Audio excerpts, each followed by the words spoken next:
बोला बोला बाबा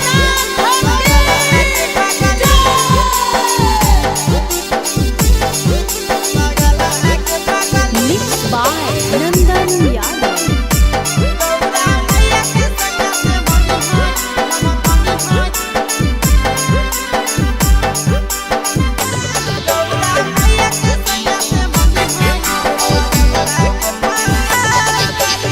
जलावा चढ़ावे जइहो जलावा चढ़ावे जइहो शिवलावा के पगली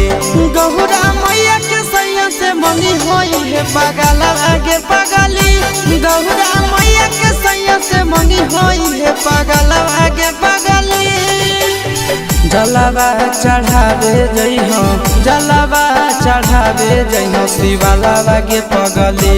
गहुरा मैया के सैया से मंगी होई है पगलवा के पगली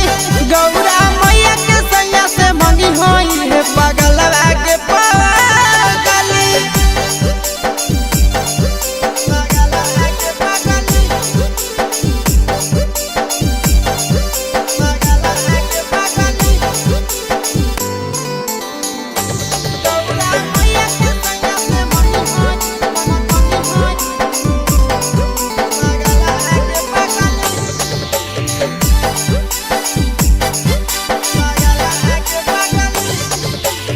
सावनों में कदी है भोले बाबा के ढायानावा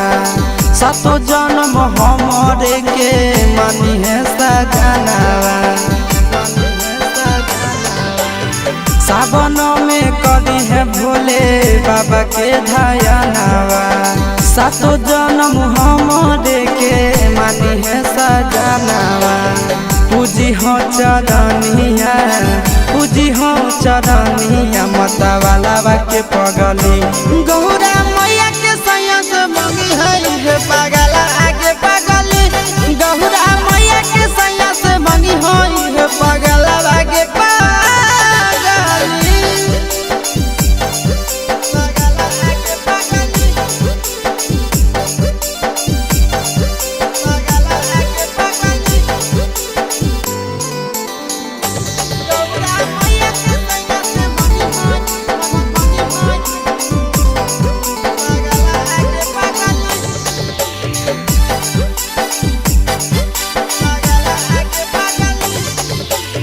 सावन के पहिला तो मारी भूखल रही हो